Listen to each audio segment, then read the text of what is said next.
नमस्कार दोस्तों, अनमोल साहित्य की दुनिया में आपका स्वागत है। आज हम बात करने जा रहे हैं ऐसे टॉपिक की जो जिंदगी में बहुत जरूरी है, जिसका टाइटल है सटा पर ही ना रहें, मर्म भी समझें। जिसकी शुरुआत हम एक कहानी से करते हैं। किसी नगर में 4 ब्राह्मण रहते थे। उनमें खासा मेल जोल था। बचपन में ही उनके मन में आया कि कहीं चलकर पढ़ाई की जाए। अगले दिन वे पढ़ने के लिए कन्नौज नगर चले गए।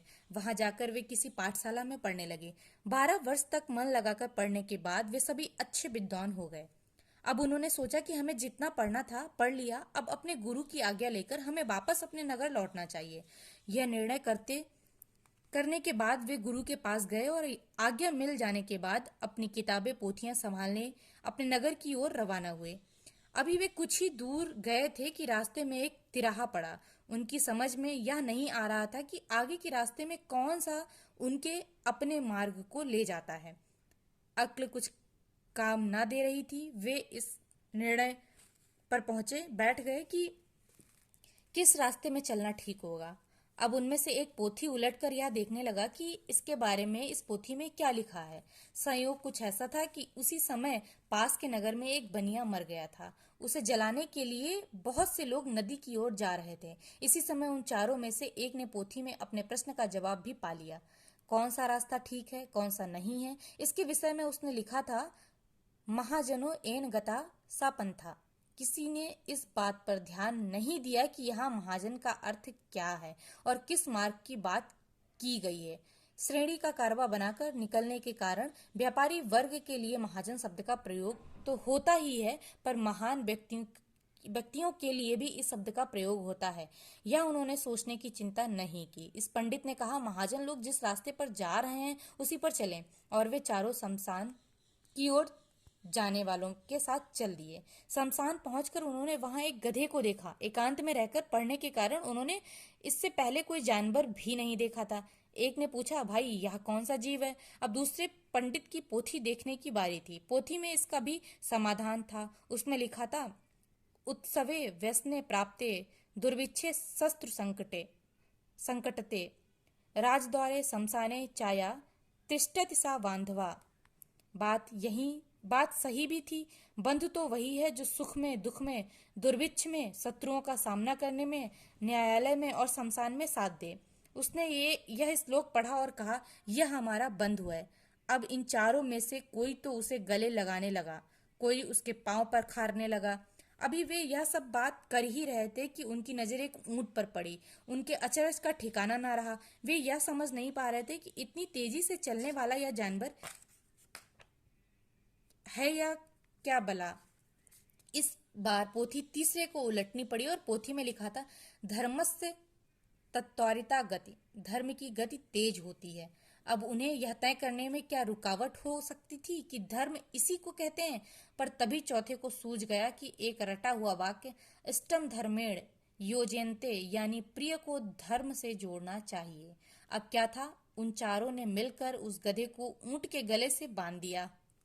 अब यह बात किसी ने जाकर उस गधे के मालिक धोबी से कह दी। धोबी हाथ में डंडा लिए दौड़ा हुआ आया। उसे देखते ही वे वहां से चंपत हो गए। वे भागते हुए कुछ ही दूर गए कि रास्ते में एक नदी पड़ गई। सवाल था कि नदी को पार कैसे किया जाए। अभी वे सोच विचार कर ही रहते कि नदी में बहकर आता हुआ पलास का एक पत्ता दिखाई दिया। संयोग से पत्ते को देखकर पत्ते के बारे में जो कुछ पढ़ा हुआ था वह उनमें से एक को याद आ गया। आगमिष्यति यत् पत्र तत्पार तारस्यन्ति, यानी आने वाला पत्र ही पार उतारेगा। अब किताब की बात गलत तो हो नहीं सकती थी। एक ने आव न देखा न ताव, कूदकर उसी पर सवार हो गया। तैरना उसे आता न था। वह डूबने लगा तो एक ने उसकी चोटी से पकड़ लिया। उसे चोटी से उठाना कठिन लग रहा था। यह भी अनुमान हो गया था कि अब इसे बचाया नहीं जा सकता। ठीक इसी समय एक दूसरे ने को किताब में पढ़ी एक बात याद आ गई कि यदि सब कुछ हाथ से जा रहा हो तो समझदार लोग कुछ गवाकर भी बाकी को बचा लेते हैं। सब कुछ चला गया तो अनर्थ हो जाएगा। यह सोचकर उसने उस डूबते हुए साथी का सिर काट लिया। अब वे 3 रह गए। जैसे तैसे बेचारे एक गांव में पहुंचे। गांव वालों को पता चला कि ये ब्राह्मण है, तो तीनों को 3 गृहस्थियों ने भोजन के लिए न्योता दिया। एक जिस घर में गया उसमें उसे खाने के लिए सेवई दी गईं। उसके लंबे लच्छों को देखकर उसे याद आ गया कि दीर्घसूत्री नष्ट हो जाता है। दीर्घसूत्री विनश्यति मतलब तो था कि दीर्घसूत्री का आलसी आदमी नष्ट हो जाता है, पर उसने इसका सीधा अर्थ लंबे लच्छे और सेवई समझकर सोच लिया कि यदि उसने इसे खा लिया तो वह नष्ट हो जाएगा। वह खाना छोड़कर चला गया। दूसरा जिस घर में गया था वहां उसे रोटी खाने को दी गई। पोथी फिर आड़े आ गई। उसे याद आया कि अधिक फैली हुई चीज की उम्र कम होती है। वह रोटी खा लेता तो उसकी उम्र घट जाने का खतरा था। वह भी भूखा ही उठ गया। तीसरे को खाने के लिए बढ़ा दिया गया। उसने बीच में छेद तो होता ही है, उसका ज्ञान भी कूदकर उसके और बड़े के बीच में आ गया। उसे याद आया कि छेद के नाम पर उसे बड़े का ही छेद दिखाई दे रहा था। छेद का अर्थ भेद का खुलना भी होता है, यह उसे मालूम ही नहीं था। वह बड़े खा लेता तो उसके साथ ही अनर्थ हो जाता। बेचारा वह भी भूखा रह गया। लोग उनके ज्ञान पर हंस रहे थे, पर उन्हें लग रहा था कि वे उनकी प्रशंसा कर रहे हैं। अब वे तीनों भूखे प्यासे ही अपने अपने नगर की ओर रवाना हो गए। यह कहानी सुनाने के बाद स्वर्ण सिद्ध ने कहा, तुम भी दुनियादार न होने के कारण ही इस आफत में पड़े। इसलिए मैं यह कह रहा था कि शास्त्र होने पर भी मूर्ख मूर्खता करने के से बजाय बाज नहीं आते। पंचतत्व की यह रोचक कहानी स्वयं में बहुत ही निहितार्थ समेटे हुए है। पढ़े लिखे होकर भी लकीर के फकीर बने रहने वाले इस चार विद्यार्थियों की यह कहानी थोड़ी अतिशयोक्तिपूर्ण जरूर लगती है, पर यह प्रत्यक्ष अप्रत्यक्ष तौर पर हमें जिंदगी और साथ ही परीक्षा और जिंदगी दोनों की तैयारी के लिए दिशा देने का काम भी करती है। आइए चर्चा करें। आपने अंग्रेजी के मुहावरे सुने होंगे, रीडिंग बिटवीन द लाइन। साथ ही एक और मुहावरा सुना होगा, इन ब्लैक एंड व्हाइट। पहले मुहावरे का अर्थ है जो स्पष्ट तौर पर लिखा हुआ नहीं दिख रहा है, उसके वास्तविक अर्थ का मर्म को समझें। दूसरे मुहावरे का अर्थ है सब कुछ एकदम स्पष्ट होना और कंफ्यूजन ना होना। रीडिंग बिटवीन द लाइन की प्रासंगिकता आजकल के दौर में इसलिए ज्यादा है क्योंकि अब सब कुछ इन ब्लैक एंड व्हाइट उपलब्ध नहीं होता। कहने का मतलब यह है कि किसी भी कथन का अध्ययन सामग्री का शाब्दिक अर्थ पकड़कर लकीर के फकीर बनने के बजाय उसका निहित अर्थ या वास्तविक मर्म अभिप्राय समझना ही आज की मांग है। समझने की कोशिश करते हैं कि किन आसान तरीकों की मदद से हम सतही ज्ञान से गहन और मार्मिक ज्ञान की ओर बढ़कर सफलता की संभावनाओं को बढ़ा सकते हैं।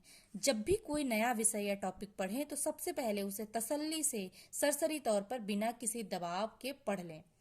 इस दौरान कोशिश करें कि महत्वपूर्ण बिंदुओं या अंशों को रेखांकित या हाईलाइट करते चले। ध्यान रहे, बहुत ज्यादा हिस्सा रेखांकित नहीं करना है।